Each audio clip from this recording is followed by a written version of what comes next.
नागी का शुमार महाराष्ट्र के ऐसे बदनाम स्मगलरों में होता था जिसका निशाना खुसूसन गैर मुल्की सयाह बनते थे। नागी और उसके गिरोह के लोग उन गैर मुल्कियों को बसा औकात चंद $100 के लिए मौत के घाट उतारने से भी दरेग न करते। गुज़श्ता 2 साल में यहाँ 6 गैर मुल्की इनका शिकार हो चुके थे, जिन्हें कत्ल करके उनका मालो मता लूट लिया जाता। कई मर्तबा नागी पुलिस के काबू आकर निकल चुका था। बहुत मक्कार मुजरिम था वो। सूर्य ग्रहण के मौके पर नागी और उसके साथियों की मौजूदगी की मुसद्दिका इत्तलात महाराष्ट्र पुलिस की तरफ से यहां पहुंचने के बाद से सीबीआई ऑफिस में परेशानी की लहर दौड़ गई थी। उस वक्त भी मकामी डायरेक्टर छिंदे के सामने उसके तीनों मुस्तैद इंस्पेक्टर बैठे हुए थे और वो उन्हें नागी के मुताल्लिक ब्रीफिंग दे रहा था। उसने अपनी गुफ्तगू समेटते हुए कहा, मुखबरी का जाल मजबूती से फैला दो, हमारे पास भी बेहतरीन हथियार है उसे शिकार करने के लिए। इंस्पेक्टर मंजीत सिंह ने कहा, सर मुतमिन रहिए, अगर वो वाराणसी में है तो इस मर्तबा बचकर नहीं जा सकता। मंजीत सिंह का ताल्लुक तो पंजाब से था, लेकिन उसका शुमार यूपी के बेहतरीन इंस्पेक्टरों में होता था। खुसूसन स्मगलिंग के धंधे में मुलव्विस लोग उससे बहुत खौफजदा रहते थे। मंजीत सिंह ने कभी लंबे बाल रखने या पगड़ी बांधने का तकल्लुफ नहीं किया था। उसका जन्म तो सिख घराने में हुआ था, लेकिन उसकी तमाम आदात हिंदुओं वाली थीं और अपना हुलिया भी उसने वैसा ही रखा था। गो कि उसकी ज्यादा मुलाजमत पंजाब में रही थी, लेकिन उसे ज्यादा शोहरत यूपी में ही मिली थी, जहां उसने खुसूसन गोरखपुर से नेपाल की तरफ जाने वाले स्मगलरों का नातिका बंद कर रखा था।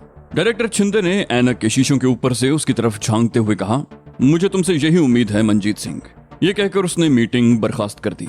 मंजीत सिंह अपने कमरे में आया तो मकामी मुखबर उसका मुंतजिर था। उसने पेशेवराना अंदाज में कहा, कोई नई खबर है या वही पुरानी खबरें ही चलाओगे? मुखबर बोला, सरदार साहब, आपका पुराना नमक खार हूँ, बड़ी खबर लाया हूँ आपके लिए।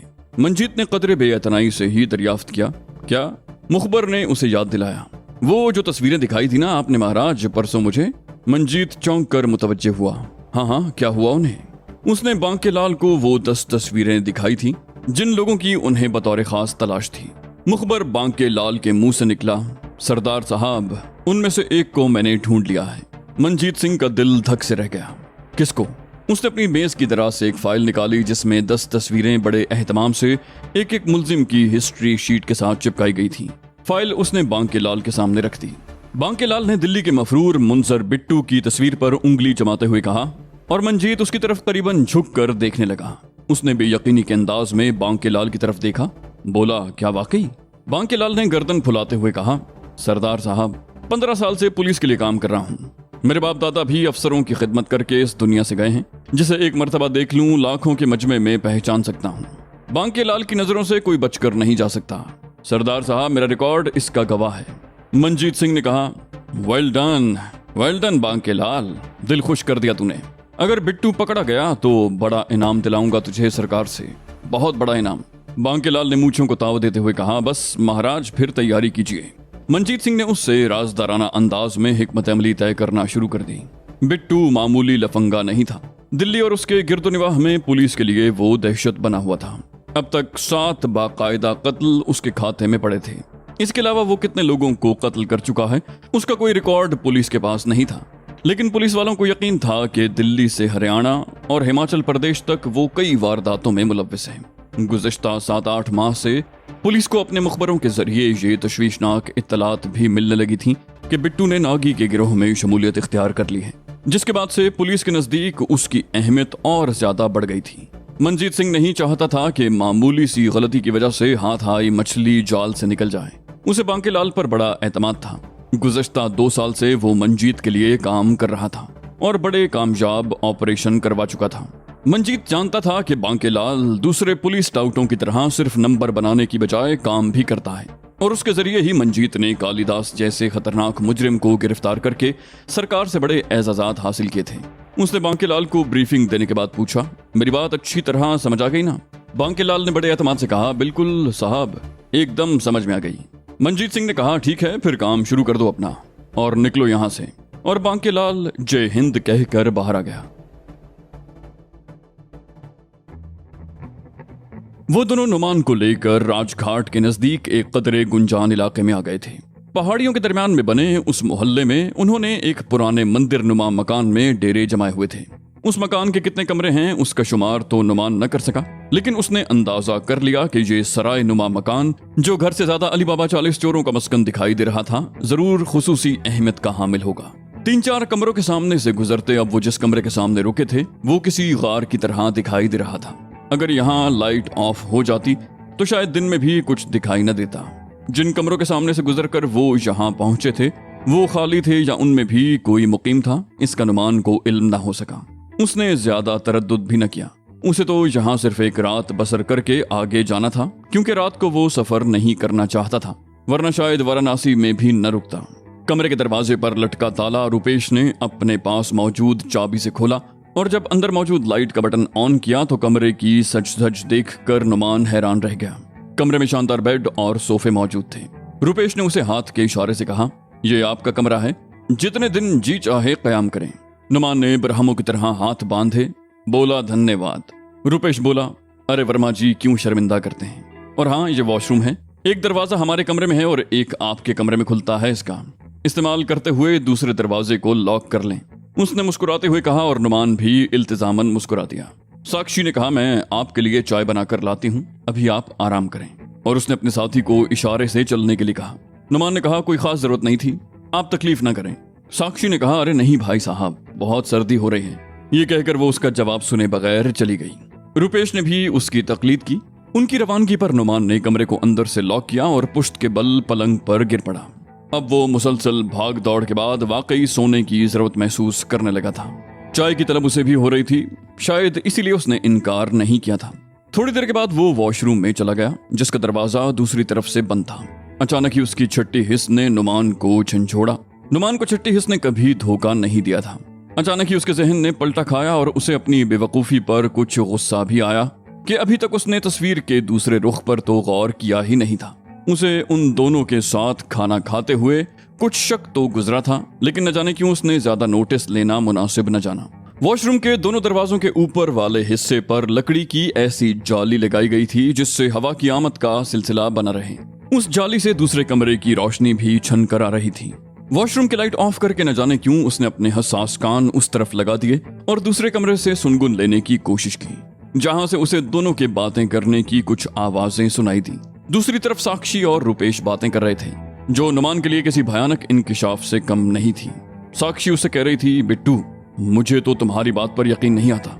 बिट्टू ने कहा, मेरी जान, आज तक बिट्टू की नजर ने धोखा नहीं खाया।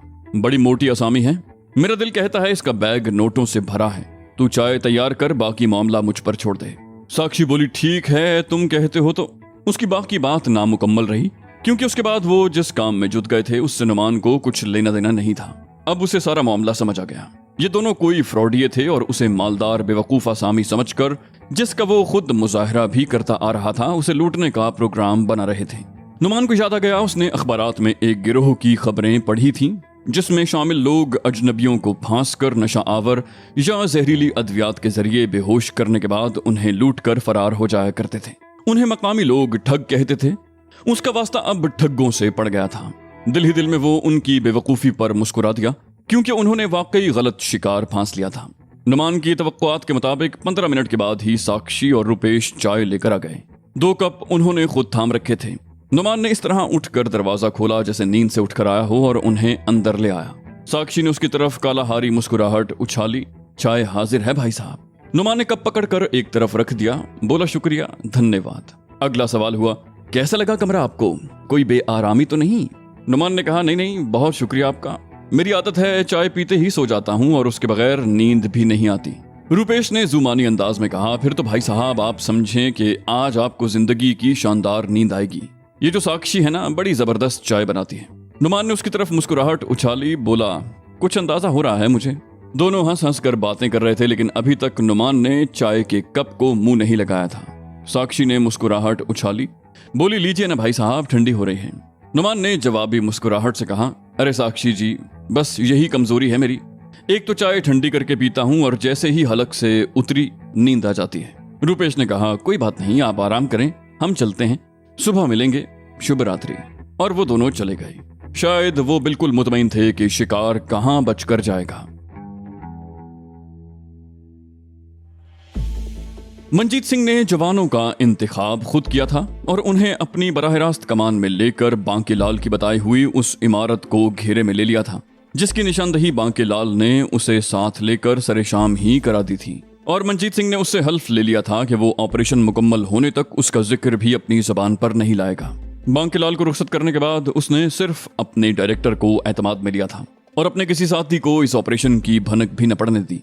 उसने रात 11 बजे का वक्त हमले के लिए मुंतखब किया था और अपने तमाम साथियों को सफेद कपड़ों में यहाँ लाया था। उन लोगों की इमारत में दाखिल होने के बाद ही पुलिस वालों ने इमारत के दूर नजदीक पोजीशनें संभाल ली थी। ये बात सब अच्छी तरह जानते थे कि बिट्टू मुकाबले के बगैर कभी काबू में नहीं आएगा। खुफिया पुलिस के मुस्तैद और चाको चौबंद नौजवान बड़े मोहतात कदमों से चलते उसके कमरे तक पहुंचे थे, जहां बिट्टू और उसकी दाश्ता साक्षी ने डेरे जमा रखे थे। मंजीत सिंह ने खुद दरवाजा खटखटाया और अंदर से दरियाफ्त करने पर मालिक मकान का नाम लेकर बाहर आने को कहा। कमरे में खामोशी तारी थी और खामोशी के ये लम्हात तवील हो रहे थे, जिसका मतलब यही था कि दाल में कुछ काला है।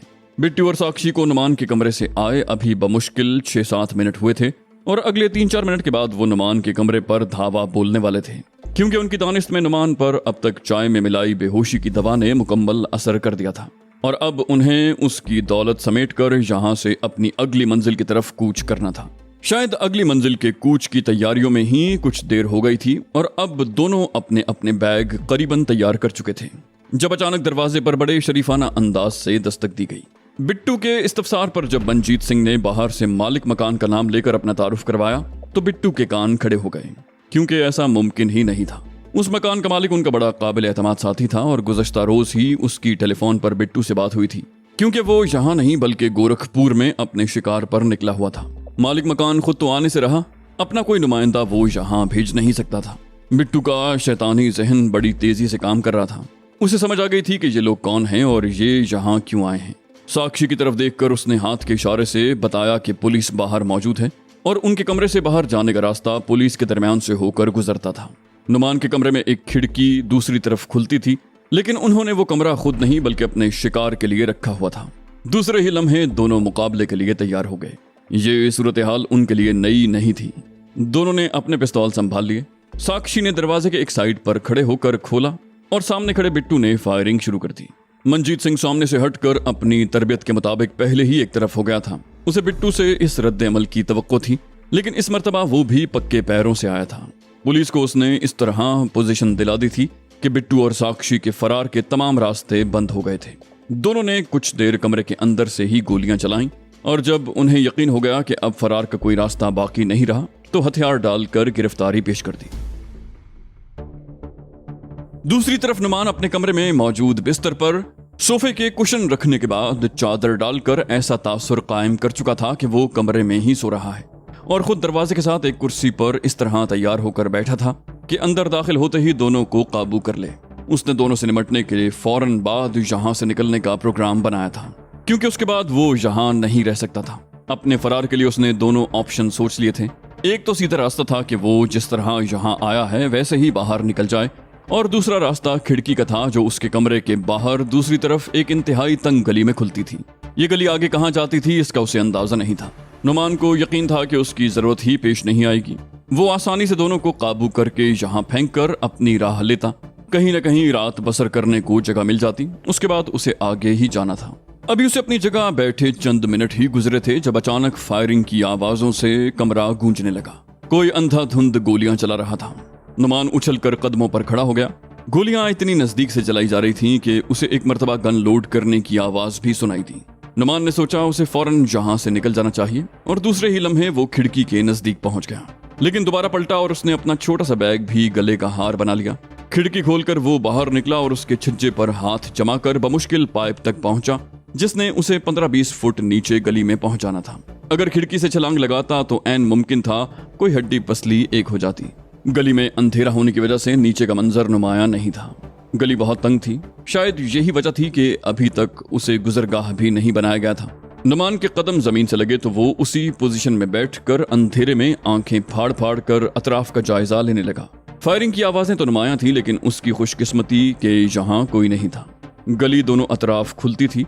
एक समत से रोशनी आ रही थी, जिसका मतलब था कि ये रास्ता किसी मसरूफ गुजरगाह का है, और दूसरी समत बिल्कुल अंधेरा था। नुमान ने उस तरफ किस्मत आजमाई का फैसला किया और भागता हुआ जब वहां पहुंचा तो ये देखकर हैरान रह गया कि गली के कोने पर मंदिर की दीवार थी। इससे पहले कि वो कोई और फैसला करे, दूसरे कोने से भारी बूटों के भागने की आवाजें पैदा होने लगी और वो समझ गया कि ये पुलिस वाले हैं जो शायद इसी गली में पोजीशन संभालने आ रहे हैं। सोचने का वक्त नहीं था। दूसरे ही लम्हे वो गली से दीवार पर और अब दीवार से एक दूसरी दीवार तक पहुंच चुका था। यह सिलसिला शैतान की आंत की तरह फैलता जा रहा था और अब वो मुख्तलिफ छज्जों से फिसलता एक खासी बारौनक जगह पहुंच चुका था। फिर वो उसी रौनक का हिस्सा बन गया। शायद कोई धार्मिक जुलूस था। उसने चाहा कि अलग होकर दूसरी तरफ निकल जाए और अब इस कोशिश में था जब अचानक एक केले के छिलके पर उसका पांव पड़ा और वो लड़खड़ा कर एक जोगन से टकरा गया। नुमान ने चाहा कि उठकर उससे माजरत करे। जोगन अपनी जगह रुक गई थी। उसने गेरुई रंग का चोला पहन रखा था, गले में माला डाली हुई थी और शायद अकेली किसी तरफ जा रही थी। ऐसे कपड़े मुख्तलिफ आश्रमों से वाबस्ता मर्द और औरतें ही पहना करते थे। उससे नुमान ने ये अंदाजा कायम किया था। नुमान उठ खड़ा हुआ। उसने नजरें उठाई और जैसे ही जोगन के चेहरे पर नजर पड़ी, दोनों अपनी अपनी जगह साकित हो गए। उसके मुंह से निकला, निरोपा तुम?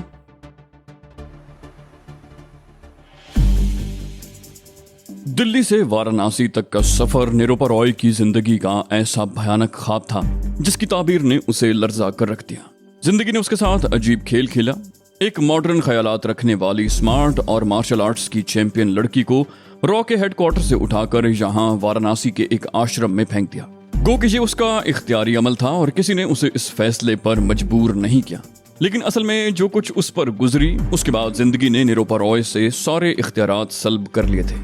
उसे बिल्कुल तन्हा करके जिंदगी के ऐसे दोराहे पर खड़ा कर दिया था जहां से दोनों रास्ते तबाही की तरफ जाते थे। एक तरफ रॉ थी जिसने उसे मुसलसल तख्ता मश्क बना लिया था। दूसरी तरफ ये आश्रम था जिस तक उसकी रसाई नौकरी करने के कुछ अरसे बाद ही एक केस के सिलसिले में हुई थी और यहाँ आकर वो कुछ देर ही के लिए सही दुनिया और माफिया से बेनियाज हो जाया करती थी। रॉ को इस बात का यकीन था कि नुमान को फरार करवाने में निरोपा रॉय ने कोई ना कोई किरदार जरूर अदा किया है। उन्होंने सिंह की रिपोर्ट पर निरोपा रॉय की तफ्तीश की थी। उसको 3 माह तक जेर तफ्तीश रखा था। इस दौरान उस पर हर मुमकिन नफ्सियाती, जिस्मानी और रूहानी अजाब ढाया गया था। उसे ऐसी ऐसी अजियतनाक सजाएं दी गई थीं जिनके बाद आम औरत का शायद जिंदा रहना ही एक मसला बन जाता। लेकिन उसका कमाल था कि जिंदा रही। 3 माह बाद उसे क्लियर तो कर दिया गया, लेकिन वो ये बात भी अच्छी तरह जानती थी कि अब वो सारी जिंदगी अंडर सर्वेलेंस रहेगी। अब उसकी जिंदगी में कुछ भी उसका अपना नहीं रहा था। उसके टेलीफोन से लेकर बेडरूम तक हर जगह रॉ मौजूद थी। 10-15 दिनों के बाद ही उसे फिर एक तफ्तीशी टीम ने घेर लिया। ये लोग किसी दूसरी एजेंसी के थे और नुमान से मुतल्लिक अजीबोगरीब किस्म के सवालात कर रहे थे। रॉ और दूसरी भारतीय एजेंसियों के जो भी नुमाइंदे उसकी तफ्तीश करते थे, उन्हें इस बात का इल्म था कि निरोपा रॉय के नुमान से जिस्मानी ताल्लुकात रहे हैं। ये कोई अचंभे की बात नहीं थी। अगर ऐसा हो जाता तो ये उसके बिजनेस का तकाजा था, लेकिन ये झूठ था। इस बात को निरोपा रॉय से ज्यादा और कौन जान सकता था कि ऐसा नहीं है। जिस शख्स का नाम नुमान था वो तो बर्फ का ब्लॉक था, अपनी तासीर में गुम होने के बावजूद बाहर से एकदम ठंडा। कई मर्तबा ऐसे जज्बाती लम्हात आए जब निरोपा ने बेकाबू होकर अपना सरापा उसके सामने मुकम्मल सरेंडर कर दिया। लेकिन नुमान ने कभी निरोपा से कोई खयानत नहीं की। निरोपा को यकीन था कि नुमान उससे मोहब्बत करता है। उसने कई मर्तबा खुद से ये सवाल किया था कि क्या उस जैसी फाहिशा लड़की भी किसी से मोहब्बत कर सकती है। उसे हर मर्तबा इस सवाल का जवाब हाँ में ही मिला। उसने सोचा अगर ऐसा न होता तो वो आखिरी लम्हात में अपनी असलियत नुमान पर क्यों मुनकशिफ करती, उसे फरार होने का मौका क्यों देती। उसने रॉ से क्लियर होने के 2 माह बाद ही इस्तीफे की दरखास्त गुजार दी, जिस पर एक नई कयामत खड़ी हो गई। एजेंसी वाले अब ये जानना चाहते थे कि वो रॉ को क्यों छोड़ना चाहती है। उसका एक ही जवाब था कि वो खुद को अब रॉ की नौकरी के अहल नहीं समझती और उसके बाद क्यों की गर्दान शुरू हो जाती। वो लोग जानना चाहते थे कि आखिर निरोपा खुद को एहसास जुर्म में मुब्तला क्यों पाती है। उन्होंने अपने बेहतरीन शय दिमागों के जरिए निरोपा के लाशऊर को मुतअद्दिद मर्तबा खदेड़ा कि शायद वहां से कोई और असलियत बरामद हो। लेकिन पॉलीग्राफ मशीन के टेस्ट ने निरोपा की बेगुनाही साबित कर दी और रॉ वालों को यकीन हो गया कि इस इस्तीफे की वजह उसकी जज्बाती हालत है और कुछ नहीं। माजी में भी अपने देश के खिलाफ किसी साजिश में वो मुलव्विस नहीं रही और अब भी कोई ऐसा मामला नहीं था। पहले तो 3-4 एजेंसियों ने इनफरादी सतह पर उसके तवील और थका देने वाले इंटरव्यूज किए। उसके बाद एक मुश्तरका टीम ने उसे 3 रोज तक मुसलसल सवालों जवाब की सूली पर लटकाने के बाद बिलाखिर उसकी गुलू खलासी का परवाना जारी कर दिया और एक रोज उसे आजादी मिल गई। लेकिन ये महदूद आजादी थी। वो ज़ेरे निगरानी थी और उसकी एक एक हरकत को मॉनिटर किया जा रहा था। 2 साल तक ये सिलसिला चलता रहा और एक रोज उन लोगों को वाकई उसकी बेगुनाही का यकीन हो गया। इन 2 सालों में उसके मुंह से कोई भी नई बात, कोई भी नया सच उगलवाने के लिए रॉ ने मुख्तलिफ अंदाज में दर्जनों लोगों को उसकी जिंदगी में दाखिल किया, लेकिन निरूपा रॉय ने तो जैसे अपने होंठ ही सी लिए थे। वो बाकायदा मंदिर जाने लगी, मजहबी तकरीबात में उसकी शमूलियत नागुज़ीर समझी जाने लगी। उसके अंदर अचानक दर आने वाली ये तब्दीली उसके वालिदैन ही नहीं, उसके दोस्तों की समझ से भी बाहर थी। वो लोग कभी इस बात को न समझ सके कि निरूपा रॉय को कभी धर्म से कोई लगाव नहीं, अलबत्ता उसने धर्म की आड़ में पनाह जरूर ली थी। ये निरूपा का फरार था, नुमान की यादों से फरार।